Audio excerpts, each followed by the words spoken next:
నా పేరు నల్లవెల్లి దామోదర్ రెడ్డి, కందుకూరు విలేజు, గుండ్లపల్లి మండలం, డిండి, నల్గొండ జిల్లా. నేను గత 20 సంవత్సరాల నుంచి కాంగ్రెస్ పార్టీలో కొనసాగుతూ ఉన్నాం. పార్టీ కోసం మా పార్టీ ఏదైతే ఆదేశాలు ఇస్తుందో వాటిని సక్రమంగా నిర్వహించుకుంటూ ప్రజలకు పనిచేసుకుంటూ ఈ గ్రామంలో స్థానికంగా ఉంటా ఉన్నాం. ప్రజల సమస్యలు ఏదున్నా ముందుగా ఉండి పార్టీ పక్షాన మేము వారిని ఆదుకుంటా ఉన్నాం. వారు కూడా, ప్రజలు కూడా విశ్వసించి ఫలానా వ్యక్తులైతే బాగా ఈ గ్రామానికి పనిచేస్తారు, మనకు చేదోడు పడుకుంటారని వాళ్ళు కూడా విశ్వసిస్తారు. సార్, ఇక్కడ 10 సంవత్సరాలు బీఆర్ఎస్ ప్రభుత్వం పరిపాలించింది. ఈ కాన్స్టెన్సీని కానీ ఈ విలేజ్ని కానీ ఎలాంటి అభివృద్ధి కార్యక్రమాలు చేసింది? వాళ్ళు ప్రవేశపెట్టిన పథకాలన్నీ కూడా ఈ విలేజ్కి అందినాయా? గత 10 సంవత్సరాల నుంచి బీఆర్ఎస్ ప్రభుత్వం మాటలకే తప్ప ఎక్కడ కూడా ప్రజలకు న్యాయం జరగలేదు. ప్రజలకు డబుల్ బెడ్రూమ్ ఇల్లు ఇస్తామని చెప్పి చాలా మోసం చేసి ఈ జిల్లాలో కానీ ఈ రాష్ట్రంలో కానీ ఎక్కడ కూడా పేద ప్రజలకు ఇళ్ళు అయితే నిర్మించలేదు. కేవలం డబుల్ బెడ్రూమ్ మండలానికి ఒక ఊరు అట్లా ఇచ్చి దులుపుకునే తప్ప వారు ఇచ్చినటువంటి ఇళ్ళు కూడా అర్హులకు కాకుండా వారేదో పైరవీకారులకు, మా వ్యక్తులు, మా పార్టీ సభ్యులు అనేది ఇచ్చింది తప్ప నిజమైనటువంటి పేద ప్రజలకు మాత్రం న్యాయం జరగలేదు. అందుకనే ప్రజలు కూడా కేసీఆర్ ప్రభుత్వాన్ని గద్దె దించాలనే లక్ష్యంతో మొన్న ఎన్నికలలో అందరం కంకణం కట్టుకొని కాంగ్రెస్ పార్టీని గెలిపియాలి, మళ్ళీ రాజశేఖర రెడ్డి పరిపాలన మనం చూడాలని చెప్పి ఇవాళ రేవంత్ రెడ్డి గారిని కాంగ్రెస్ ప్రభుత్వాన్ని అధికారంలోకి తీసుకొచ్చి రేవంత్ రెడ్డి గారిని ముఖ్యమంత్రి చేశారు. వారు కూడా ఎంతో కృషి చేస్తూ ఈ పేద ప్రజలను ఏ విధంగా ఆదుకోవాలని చెప్పి వారు సక్రమంగా పనిచేస్తూ మాకు కూడా కాంగ్రెస్ పార్టీ కార్యకర్తలకు కొన్ని సంకేతాలు ఇస్తూ పేద ప్రజలకు అండగా ఉండండి, నేనున్నానని చెప్పి ధైర్యంతో వారు చెప్తే వారి ఆదేశాలతో మేము పనిచేస్తా ఉన్నాం ఇక్కడ. సార్, ఇప్పుడు 10 సంవత్సరాలు నుంచి కూడా ఇక్కడ గిరిజన ఎమ్మెల్యేని పరిపాలించిండు. సార్, గిరిజనులకు ఎలాంటి సాయం చేసిండు, ఎలాంటి న్యాయం చేసిండు, వాళ్ళ హక్కుల కోసం పోరాటం చేసిండా? ఇప్పుడు కూడా గిరిజన ఎమ్మెల్యేనే ఆ లంబాడీల హక్కుల కోసం ఎలాంటి పోరాటం చేస్తున్నాడు? వారు ఈ దేవరకొండ కాన్స్టిట్యున్సీ ఎస్టీ రిజర్వేషన్, వారు గిరిజన ఎమ్మెల్యేగా గెలిచి వారి గిరిజనులకు పనిచేస్తూ ఎమ్మెల్యేగా రాష్ట్ర ఈ కాన్స్టిట్యున్సీ ప్రజలందరికీ కూడా వారు గిరిజనులకు న్యాయం చేస్తూ అందరికి కూడా న్యాయం చేయాలనే ఆలోచనతో వారు సక్రమంగా పనిచేస్తారు. ఆ గిరిజనులు చూసుకుంటుండు, మమ్మల్ని చూసుకుంటుండు. ఎమ్మెల్యే గారు చాలా కృషి చేస్తుండే ఎమ్మెల్యే గారు. కానీ మాకు ఇంకా కోరిక ఏంటంటే ఎమ్మెల్యే గారిని మంత్రి స్థానంలో కూర్చోబెడితే ఇంకా బాగుంటుంది, గిరిజనులకు ఇంకా మేలు జరుగుతుంది, మాకు మేలు జరుగుతుంది. మాది ఎందుకంటే దేవకొండ అది వెనుకబడ్డ ప్రాంతం కాబట్టి అభివృద్ధి జరగాలంటే మంత్రిగా వారిని తీసుకుంటే బాగుంటుంది అనేది మా కోరిక. సార్, బాలు నాయక్ మంత్రిగా కావాలని మీరు అంటున్నారు, ఎందుకు ఇవ్వాలి? ఆయన చేసిన సేవలు ఏంటి? మంత్రి పదవికి అర్హుడు అవుతాడా? ఏమిటికి ఇవ్వాలి చెప్పండి. అర్హుడే ఆయన, ఎందుకంటే 2-3 పీరియడ్లు ఎమ్మెల్యేగా చేసిండు. ఆయనకు ఈ ప్రజల యొక్క సమస్యలు ఏంది, వారి యొక్క కష్టసుఖాలు ఏందనేది వారికి తెలుసు. ఎందుకంటే ఆయన ఎమ్మెల్యేగా కొంతవరకు అయితే చాలా చేయగలుగుతుండు. మంత్రిగా ఉంటే ఇంకా నా కాన్స్టిట్యున్సీని ఇంకా అభివృద్ధి చేసుకుంటా, గిరిజనులకు మేలు జరుగుతుంది, ఇతర వర్గాలకు. ఎందుకంటే మాది డిండి ప్రాజెక్టు, మా ఏరియా డిండి ప్రాజెక్టును డెవలప్ చేయాలన్నా ఏదన్నా ఇంకా మంత్రిగా ఉంటే ఇంకా అభివృద్ధి చేస్తాను. వారి యొక్క నిధులు వస్తాయి కాబట్టి మాకు కూడా కోరికేంది, ఆయన శక్తి వరకు పనిచేస్తూ ఉండు, ఇంకా వారి శక్తిని పెంచాలి అంటే మంత్రి పదవి ఇవ్వాలి. ఇస్తే ఇంకా గిరిజనులకు కానీ మాకు కానీ అన్ని సామాజిక వర్గాలకు న్యాయం జరుగుతున్నది మా యొక్క అభిప్రాయం. సార్, ఇటీవల కురిసిన వర్షాలపైన వరద బాధితులపై మీ అభిప్రాయం ఏంటి? ఈ ఎమ్మెల్యే గారు అలాంటి వాళ్ళకి ఎలాంటి సాయం చేస్తున్నారు? ఈ మధ్యన తుఫాన్లో అటువంటి ఇబ్బందులు పడ్డప్పుడు ఎమ్మటే వారు స్పందించి మననే డిండి ప్రాజెక్టు సిద్ధాపురం ఏరియాలో కొంచెం అక్కడ ఒక గిరిజన కుటుంబం 8 మంది అక్కడనే ఉంటే సారు తెల్లవారుజామున 3 గంటలకే బయలుదేరి అక్కడ అచ్చంపేట ఎమ్మెల్యే గారు, దేవరకొండ ఎమ్మెల్యే గారు స్పందించి ఎమ్మటే వారిని రక్షించి ఎక్కడైతే ఇబ్బంది పడుతున్న ప్రజలు మాకు ఆదేశాలు ఇస్తూ కాంగ్రెస్ పార్టీ కార్యకర్తలు ఎక్కడ కూడా తుఫాన్లలో ఇబ్బంది పడడంలో మీరు ఆదుకోండి, మేముంటాం అండగా అని చెప్పి మా ఎమ్మెల్యే గారు ఉన్నారు. ముఖ్యమంత్రి గారి ఆదేశాలు కూడా మాకు క్రమశిక్షణగా మీరు అధికారులు రావాలి, ఎంఆర్ఓనో ఎండిఓనో వాళ్ళే రావాలని చూసుకోకండి, మీరు అలర్ట్ కండి అక్కడ. మీరు అలర్ట్ అయ్యి ఏదైనా సమస్యలు ఉంటే మాకు చెప్పండి అని చెప్పి మా ఎమ్మెల్యే బాలనాయక్ గారు కూడా చెప్తా ఉన్నారు. వారి ఆదేశానుసారం మేము కూడా పనిచేస్తా ఉన్నాం అట్లా. సార్ దేవరకొండ అడవి ప్రాంతం మొత్తం రైతులు పంటలు పండిస్తారు. అలాంటి రైతుల కోసం ఇక్కడున్న బాలునాయక్ ఎమ్మెల్యే గారు ఎలాంటి సేవలు చేస్తున్నాడు? ఈ రాష్ట్ర ప్రభుత్వం నుంచి వచ్చే నిధులు రైతులకు ఎలా చేరుతున్నాయి సార్?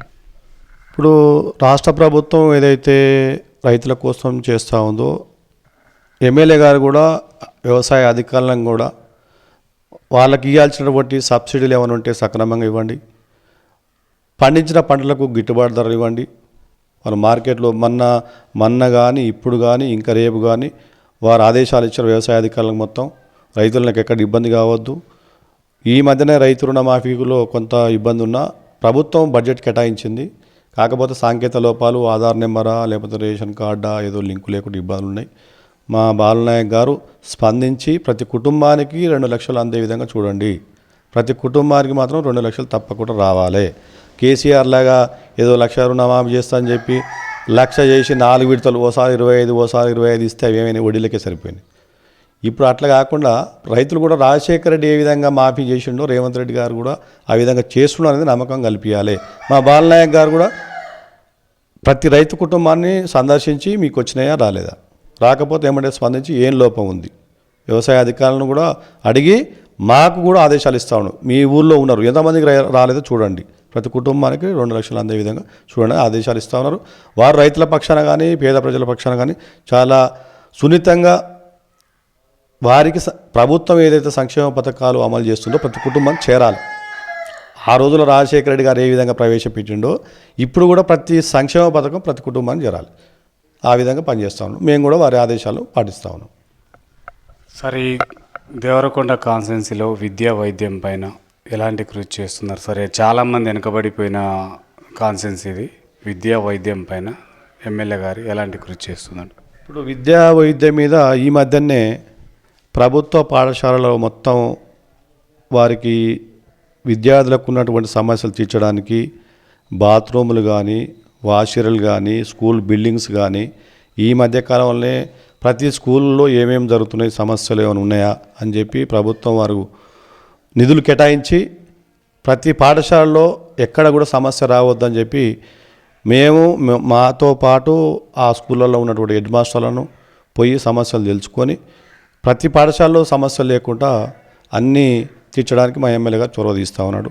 ప్రభుత్వ పాఠశాలలు ప్రైవేటు పాఠశాలతో ధీటుగా అన్ని వసతులు ఉండాలి, ఎక్కడ కూడా ఇబ్బంది ఉండొద్దని చెప్పి మా ఎమ్మెల్యే గారు చొరవ తీసుకొని పనిచేస్తూ ఉన్నాడు. సార్, ఇక్కడ స్థానికంగా ఉన్న మహిళలు దసరా పండుగ వస్తుంది, గత ప్రభుత్వం బతుకమ్మ చీరలు పంపిణీ చేసింది, మరి ఈ ప్రభుత్వంలో మాకు బతుకమ్మ చీరలు వస్తాయా అని చెప్పేసి అడుగుతున్నారు సార్. దానికి మీ ప్రభుత్వం ఏమంటుంది? మా ప్రభుత్వంలో ఇలాంటి పథకాలు ఈ చీరలతోటి ఏం ఒరిగేది ఏమీ లేదు. ఆ చీరలు గత కేసీఆర్ ప్రభుత్వం చీరలు ఇస్తే అవన్నీ పొలాల చుట్టూ కట్టుకోవడం తప్ప వారికి ఏం అక్కరొచ్చింది లేదు. ఇవాళ మహిళలు ఎంతో సంతోషంగా ఉన్నారు. వారికి ఉచిత బస్సు ప్రయాణం, వారు ఎన్ని చీరలు ఇస్తే ఏమొస్తుంది? ఇప్పుడు వాళ్ళు ఏడికంటే వాడు ఈ రాష్ట్రంలో ఎక్కడంటే అక్కడ మహిళలు ఉచిత బస్సు ప్రయాణం చేస్తారు. వారికి ఇప్పుడు చాలా సంతోషంగా ఊరు. సమభావ సంఘాలు లోన్లు ఇస్తూ ఉంది ప్రభుత్వం. ఈ చీరలు ఉంటేంది లేకుంటే చీరలతో అయ్యేదే ఉంది. వారి కుటుంబానికి పిల్లలు చదువుకోవాలి, మంచిగా రైతులు బాగుపడాలి, పంటలకు గిట్టుబాటు ధర ఇవ్వాలి. ఆ విధంగా ఈ ప్రభుత్వం ఉంది. కానీ ఏదో చీరలు ఇచ్చి పండుగప్పుడు దసరాప్పుడు చీర ఇచ్చి దులుపుకునేటువంటి ప్రభుత్వం మాది కాదు. సార్, ఈ దేవరకొండ కాన్స్టిట్యున్సీలో కొంతమంది పిల్లలు కానీ, మహిళలు కానీ, రైతులు కానీ కోతుల ద్వారా వేసుకున్న పంట చేతికి రావట్లేదు, తర్వాత పిల్లల్ని కూడా కుక్కలు వెంటాడుతున్నాయని చెప్పేసి అంటున్నారు. వీటి నిర్మూలన కోసం మీ ప్రభుత్వం ఎలాంటి కృషి చేస్తుంది సార్? అది మీరు అన్నట్టు మాకు కూడా ఈ కోతుల బెడద బాగుంది సార్. ఈ మా ఊళ్ళో ఉంది, పక్క గ్రామాల్లో కూడా కోతుల బెడద బాగుంది. విపరీతమైనటువంటి కోతులు అయినాయి. వాటిని ఏం చేయాలనేది మేమే స్వచ్ఛందంగా, ప్రభుత్వం అయితే సరే, ఎందుకంటే అవి కూడా ఒక జీవరాశులే కాబట్టి ఇప్పుడు మనము కుక్కలను కానీ కోతులను కానీ చంపడానికి అయితే రైట్స్ లేవు కదా. వారి నివారణ ఏంది అంటే మేమే అనుకుంటున్నాం. ఈ మధ్యనే మన గ్రామంలో అందరం ఈ కోతులందరినీ పట్టించి ఒక ఫారెస్ట్లో ఒక అడవిలన్నా వదిలిపెట్టిస్తే బాగుంటుంది అనేది మననే మా ఎండి గారితో మాట్లాడినాం. సరే చూడండి మీకు ఏమైనా సరే ప్రభుత్వం చేసేది చేస్తుంది కానీ మేము కూడా స్వచ్ఛందంగా ఏదో చందాలు తలా ఇంత ఇచ్చన్నా వీటి నివారణ మనం చేయాలనేది మా గ్రామ ప్రజలు ఒక నిర్ణయానికి వచ్చారు. మేము కూడా దానికి ముందుండి చేయాలనుకుంటున్నాం సార్. వాటిని తీసుకుపోయి అడవులలో వదిలిపెట్టాలి. ఎందుకంటే అవి కూడా జీవరాశులే, పాపం ఏమనలేము మనం. తిండి లేక అడవులలో లేక ఊర్లలోకి వచ్చినాయి. ఇక వాటి గురించి కూడా మేము కూడా ఓ నిర్ణయం తీసుకొని వాటిని చేయాలని చూస్తున్నాం సార్. ప్రభుత్వం కూడా ఆలోచిస్తుంది కానీ నిధులు అనేది స్పెషల్గా ఏం దానికి కేటాయించలేదు.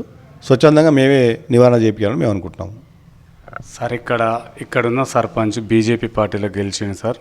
ఇక్కడున్న ప్రజలు కానీ బీజేపీ కార్యకర్తలు కానీ కేంద్రం నిధులు తెచ్చే మా గ్రామ పంచాయతీ డెవలప్మెంట్ చేసినాం, రాష్ట్ర ప్రభుత్వం ఏమీ లేదు, ఇప్పుడు కూడా మేమే అధికారంలో ఉన్నాం, కేంద్రంలో మాదే అభివృద్ధి అంటున్నారు సార్. దీన్ని ఏ విధంగా చూడొచ్చు? నిజంగా ఎంత మేరకు అభివృద్ధి చేసిండు? దీంట్లో వాళ్ళు అన్నట్టు సరే బీజేపీ సర్పంచ్గా ఉండి ఆ విధంగా చొరవ తీసుకొని చేస్తే సంతోషపడతాం మేము కూడా. వారు మస్తున్న బండి సంజయ్ నాడు, కిషన్ రెడ్డి ఉన్న మినిస్టర్లు ఇంతవరకు కూడా స్పెషల్గా వాళ్ళు తెచ్చినటువంటి ఏవీ లేవు. రొటీన్గా వచ్చే నిధులు తప్ప సర్పంచ్కి ప్రతి గ్రామ పంచాయతీకి ఏ నిధులు వస్తే ఆ నిధులు తప్ప వాళ్ళు స్పెషల్ గ్రాంట్ తెచ్చింది ఎక్కడ కూడా లేదు. తెచ్చింది లేదు, అభివృద్ధి చేసింది లేదు. అందుకనే ప్రజలు ఇవాళ ఆలోచిస్తారు, ఏంది వీళ్ళని గెలిపిస్తే మన గ్రామం ఏమో అభివృద్ధి అయింది. నువ్వు పోయింది కేంద్ర గవర్నమెంట్ ఇలా మోడీ గారు ఉన్నారు, చేయదలుచుకుంటే ఈ గ్రామాన్ని అద్దం లెక్క చేయొచ్చు. కానీ వీళ్ళు పోయింది లేదు, వాళ్ళు ఇచ్చింది లేదు. ఇప్పుడు రేవంత్ రెడ్డి గారు ఆ రకంగానే పోయి 2-3 సార్లు కలిస్తే కూడా నా రాష్ట్రం కోసం నేను పోతా ఉన్నాను, మోడీని కానీ కలవాలి, ప్రభుత్వం నిధులు తెచ్చుకొని ఆయన కష్టపడితే కూడా ఆయన సపోర్ట్ చేస్తలేడు. ఇక ఈ సర్పంచ్ పోయి ఏడదీస్తాడు ఆయన. అందుకనే ప్రజలు అంటారు వీళ్ళతోటి అయ్యేది కాదు. ఏదైతే కాంగ్రెస్ ప్రభుత్వం ఉందో ఇవాళ కాంగ్రెస్ గ్రామాలలో కాంగ్రెస్ పార్టీ కార్యకర్తలను సర్పంచ్గా గెలిపిస్తేనే విలేజ్ డెవలప్ అవుతాయి అనేది వాళ్ళు స్పష్టంగా ప్రజలకు అర్థమైంది. వారితో పాటు మేము కూడా ఏకీభవించి పనిచేస్తూ ఉన్నాం. ఆ రకంగా ప్రజలు కూడా అర్థం చేసుకుంటారు, ఈ బీజేపీ తోటి అయ్యేది లేదు, చేసేది లేదు. ఎట్టి పరిస్థితుల్లో కాంగ్రెస్ పార్టీ అధికారంలో ఉంది కాబట్టి వారినే గెలిపారనేది వాళ్ళు నిర్ణయానికి వచ్చారు. సార్ మనం చూస్తున్నాం సార్, ఈ బండి సంజయ్ దగ్గర కానీ మన ముఖ్యమంత్రి రేవంత్ రెడ్డి కానీ ఆంధ్రాకి ఇచ్చిన నిధులు ఏ విధంగా ఇచ్చారో మాకు కూడా అలానే చూడాలి, సౌత్ తల్లి ప్రేమ చూపొద్దని చెప్పేసి అన్నాడు. అవి అయితే అంటారా సార్, మనకు సాధ్యం అవుతుందా? ఇప్పుడు మీరు కూడా చూసేస్తారు, మననే తుఫాన్లో కూడా అంత వివక్ష చూపితే ఎట్లా? మన కేంద్ర మినిస్టర్ పోయిండు, ఇప్పుడు చంద్రబాబు కాడ కూర్చొని నేను ఆంధ్రను ఆదుకుంటాను. తెలంగాణ తుఫాన్ రాలేదా? తెలంగాణలో తుఫాన్ వచ్చిందిగా. మరి అక్కడనే అవుపిస్తుంది వారి యొక్క ఈ వివక్ష ఏందనేది. ఇప్పుడు కేంద్ర గవర్నమెంట్ అందరినీ సమానంగా చూసుకోవాలి. ఇవాళ అంతో ఇవాళ సినిమా హీరోలు హీరోయిన్లు కొంచెం స్పందన ప్రకటించారు, వాటిని స్పందించుకొని సంతోషపడతా ఉన్నాం. ఎందుకంటే వారు కూడా ఏంది ప్రజలతోటే కదా మనం కూడా ఉన్నది, ప్రజల యొక్క కష్టాలు ఉన్నప్పుడు మేము ఆదుకోవాలి అని చెప్పి వాళ్ళు సినిమా హీరోలు వాళ్ళన్న స్పందించరు. కానీ కనీసం కేంద్ర ప్రభుత్వం తెలంగాణకి ఇది ఇస్తున్నా అనేది ప్రకటించకపోతే ఎంత విడూరంగా ఉంది. మళ్ళీ వాళ్ళు ఏదో సర్వే చేస్తారట, ఏం సర్వే చేసేది ఉంది? స్పెషల్గా వాళ్ళు ఏమన్నా పార్టీ సర్వే చేసేవాళ్ళు, పార్టీ నిధులు ఇవ్వాలా? ఇప్పుడు రేవంత్ రెడ్డి గారు అడుగుతా ఉన్నాడు, సార్ ఇన్ని 5,000 కోట్లు నష్టం జరిగింది, ఒక 2,000 కోట్లు అని ఇవ్వండి అని అడుగుతా ఉన్నాడు రేవంత్ రెడ్డి గారు. సరే నేను 2,000, 1,000 ఎంతో ఇస్తాను ప్రకటించాలి కదా. ఆంధ్రకు ఏమో మేము ఇస్తాం, మేము ఆదుకుంటా ఉంటాం. తెలంగాణ ప్రజలు మరి బీజేపీ లేదా? ఇవాళ బీజేపీ పార్టీని 8 మంది ఎంపీలకు గెలిపించారు. ఆ 8 మంది ఎంపీలను అడగాల కనీసం. అసలు ఏంది మమ్మల్ని గెలిపించారు, మా ఆదుకోవాలని వీళ్ళు స్పందన లేదు. మరి వాళ్ళకి ఏం అర్థమవుతుందో, ప్రజలు ఏం సంకేతం ఇస్తారో. ఇవాళ యువకులు అంటారు ఏమనంటే బీజేపీ మంచిదే, మేము బీజేపీని వ్యతిరేకిస్తలేం, కానీ మీరు చేసేటువంటి అభివృద్ధి ఏంది? ఏమైనా హిందుతత్వం మతతత్వం ఈపిచ్చారా? ఇంకా ఇప్పుడు పేద ప్రజలను ఆదుకోవాలి కదా, అదొక పద్ధతి. మేము అది అంటరాని పార్టీ ఏం కాదు, కానీ ప్రజలకు మేలు చేసే కార్యక్రమాలు చేయాలి. మీరు అది చేయకుండా ఎంతసేపు ఉన్న బొట్లు పెట్టుకొని ఒడేసుకొని జై హింద్ అంటే అవుతుందా? జై శ్రీరామ్ అంటే అవుతుందా? అదే ప్రజలను ఆదుకో. ఇలా తుఫాను వచ్చింది, సరే రేవంత్ రెడ్డి గారు మిమ్మల్ని అడుగుతా ఉన్నాడు, ఇప్పుడు 5,000 కోట్లు నష్టం జరిగింది, మీరు సాయం చేయండి అని. మరి అందులో నేను ఇస్తాను 2,000 కోట్లు అంటే ఏమైనా తప్పే ఉంది? అందులో ప్రజలకే కదా ఇచ్చేది. రేవంత్ రెడ్డి ఇంట్లోకి ఇస్తలేమో మాకు ఇస్తలేం కదా. ఇవాళ వాళ్ళకంటే ఎక్కువ దాతలు ఇస్తారు. ఇవాళ నేను 1 కోటి ఇస్తాను, వాళ్ళు ఇస్తారు దాతలు. ఇవాళ మరి కేంద్ర ప్రభుత్వానికి గంతమట్టుగా అది లేకపోతే ఎట్లా? జై హిందూ జై శ్రీరామ్ ఏం చెప్తారు వీళ్ళు? మేము అడుగుతా ఉన్నాం ఇవాళ బీజేపీ మంత్రులని, ఎమ్మెల్యేలని, మరి ఎందుకు ఆదుకుంటలేరు మీరు? ఇంకా మీకు అవుపిస్తలేదా? తుఫాన్లో నష్టం జరిగింది, వాస్తవమైన నష్టాన్ని సర్వే చేయండి, ఏదో ఉటేనే ఏదో ప్రకటించమని చెప్తలేం కదా. ఆ రకంగా ఇవాళ రేవంత్ రెడ్డి గారు మంత్రివర్గం మొత్తం టీం నిధులు లేకుండా తిరుగుతూ ఉంది రాష్ట్రంలో. మరి అంత మటుకు ఈ కేంద్ర ప్రభుత్వానికి ఎందుకు స్పందన లేదు? దయచేసి ఇప్పటికైనా వారు స్పందించి ఈ రాష్ట్రాన్ని ఆదుకుంటే ఇంకా బాగుంటుంది అనేది మా కోరిక. సార్ చివరిగా 2 లక్షల రుణమాఫీ కాలేదు సార్ చాలామందికి ఊర్లో. మా దృష్టికి చాలామంది తీసుకొచ్చారు ఇక్కడ. కొంచెం దయచేసి వాళ్ళకు న్యాయం జరిగే విధంగా మీరు కానీ మీ ఎమ్మెల్యే గారు కానీ వాళ్ళకు న్యాయం జరిగే విధంగా చూస్తారని ప్రజలు ఆశిస్తున్నారు. దీనికి మీరేమంటారు? అది వాస్తవం సార్. అది ఎందుకంటే కొంతమందికి చాలామంది కొంత మామూలుగా 1-2 లక్షల లోపు ఉన్న రైతులకు చాలామందికి అయినాయి. రేషన్ కార్డు లేకుండా సంకేత లోపుతో కొంతమందికి కాలేదు. కానీ ప్రతి కుటుంబానికి 2 లక్షలు అందే విధంగా మేము చొరవ తీసుకుంటాం. మా ఎమ్మెల్యే గారు కూడా చెప్పారు, మీరు ఎక్కడ కూడా సందేహం వద్దు, ఇబ్బంది వద్దు, కాకపోతే సమయం పడుతుంది. మీరు అన్ని అగ్రికల్చర్ ఆఫీసులతోటి మీటింగ్లు పెట్టించుకొని ఊళ్ళో సర్వే చేయించుకొని ఏ కుటుంబానికి అయితే చేరలేదో ఆ కుటుంబానికి 2 లక్షలు అందే విధంగా మా ఎమ్మెల్యే గారు చొరవ తీసుకుంటుండు. మమ్మల్ని కూడా అలాట్ చేస్తూ ఉన్నాడు. ఏ కుటుంబం కాలేదు సర్వే చేయండి, మీరు ఆ ఇంటికి పోండి, ఆ ఇంట్లో ఎందుకు కాలేదు, ఏమైనా ఇబ్బంది ఉందా అనేది సంకేతాలు మాకు ఇచ్చిండు. మేము కూడా ప్రతి ఇంటిని సర్వే చేస్తూ ఉన్నాం. ప్రతి కుటుంబానికి 2 లక్షలు అందే విధంగా మేము కూడా చూస్తాం. సార్ ఇక్కడ దామోదర్ రెడ్డి సర్పంచ్గా ఉంటే మా కోరికలు నెరవేరుతాయి, మా అనుకున్న ఆశయాలు నెరవేరుతాయని ఇక్కడున్న స్థానిక ప్రజలు కోరుకుంటున్నారు. వాళ్ళ ఆశయాలు నెరవేర్చే విధంగా మీరు పరిపాలిస్తారంటారా? సార్ వారు ఆశిస్తున్నారు, వాళ్ళు కోరుకున్న దాంట్లో వాస్తవం ఉంది. గత 10 సంవత్సరాల నుంచి వాళ్ళు ఎన్నో ఇబ్బందులు పడ్డారు బీఆర్ఎస్ ప్రభుత్వంలో. ఇక్కడ బీజేపీ సర్పంచ్ ఉన్నా మాకు ఏం మేలు జరగలేదు, ఆయన నిధులు తెచ్చేది లేదు, మాకు అభివృద్ధి చేయలేదు. వారు ఏదైతే ఆలోచిస్తున్నారో వారి కోరిక మేరకు మేము ప్రతి కుటుంబానికి మా రాష్ట్ర ముఖ్యమంత్రి రేవంత్ రెడ్డి గారు ఏదైతే ఇచ్చిండో 6 గ్యారంటీలు అమలు జరిగే వరకు వారి యొక్క పేద ప్రజల యొక్క కష్ట సుఖాలని ప్రతి కుటుంబానికి అందాలి. ఇప్పుడు ఇచ్చినటువంటి పథకాలు అందాలి. ఏదైనా చిన్న చిన్న సమస్యలు వస్తుంటే మేము స్థానికంగా ఊళ్ళో ఉంటూ ఎక్కడో హైదరాబాద్లో కాకుండా ఏ రాత్రి ఫోన్ చేసినా ఏ నైటు పగలనకుండా ఎవరు ఫోన్ చేసినా మేము స్పందించి ఎమ్మటే వారి దగ్గరికి పోయి వారి సమస్యలను తీర్చడానికి మేము సిద్ధంగా ఉన్నాం. కాబట్టి వారు ప్రజలు విశ్వసిస్తున్నారు, నమ్ముతున్నారు. వారి యొక్క నమ్మకాన్ని మేము వమ్ము చేయకుండా ఏదైతే వాళ్ళు కోరుకుంటారో ఆ స్థానంలో మేము ఉండి వాళ్ళు ఆశీర్వదించి ఆ స్థానంలో మమ్మల్ని నిలబెట్టితే వారి కోరికను మేము తప్పకుండా నెరవేర్చడానికి సిద్ధంగా ఉన్నాం. దాంట్లో వెనక ముందు పోయేది లేదు. సార్ ఇది చాలా ఇంపార్టెంట్. కొంతమంది విద్యార్థులు యువకులు మా దృష్టికి తీసుకొచ్చిన సమస్య సార్, ఎక్కడైనా ఎంపీటీసీలు కానీ జెడ్పీటీసీలు కానీ సర్పంచులు కానీ మహిళలు గెలిచిన దగ్గర వాళ్ళ భర్తలు పరిపాలిస్తున్నారు. తర్వాత వీళ్ళకి అందుబాటులో ఉండకుండా గెలవగానే పోయి హైదరాబాద్లో ఉండటం, దేవరకొండ ఉండటం జరుగుతుంది. అవి కాకుండా ఇక్కడ ఉండే చట్టాలు ఏమన్నా ఉంటే తీసుకురండి, మా ప్రజల కోసం సేవలు చేస్తారు చూడండి చెప్పి అంటున్నారు. దీనికి మీ ప్రభుత్వం ఏం చేస్తుంది? వాస్తవమే సార్, వాళ్ళు ప్రజలు కోరుకున్నది కూడా ఇంకా దానికి చట్టాలంటే చేసేది ఏముంటుంది. కానీ ప్రజలు ఇప్పుడు కోరుకునేది కూడా అదే, స్థానికంగా మాకు అందుబాటులో ఉండి ఇవాళ సర్పంచ్ గెలవగానే పోయి ఏదో భార్య సర్పంచ్ అయితే భర్త పెత్తనం చేయడం, వారి దగ్గరికి పోయి హైదరాబాద్లో ఉండి మేము పోవడం అనేది బాలేదనేది వారి కోరిక. కూడా వారు సూచన మంచిదే. స్థానికంగా ఉన్న వాళ్ళనే గెలిపించాలి, స్థానికంగానే ఉండాలనేది వాళ్ళు విశ్వసిస్తారు. అందుకనే ఇప్పుడు మమ్మల్ని నమ్ముతారు. ఏదో గెలిచిపోయి హైదరాబాద్లో ఉండి రియల్ ఎస్టేట్ వ్యాపారం చేసుకుంటున్నాం, అదో చేసుకుంటుండే ఫోన్ల ద్వారా నడిపించేది, అధికారులకు ఫోన్లు చేసేది కాకుండా స్వచ్ఛందంగా వాళ్ళు ఇంటికాడ ఉన్నటువంటి వ్యక్తులనే గెలిపించుకోవాలి, అందుబాటులో ఉండాలి అనేది వారి కోరిక. వాస్తవమైంది అది. ప్రతి గ్రామాల్లో అదే జరుగుతూ ఉంది. కానీ మా ప్రభుత్వం అట్లా ఏం చేయదు.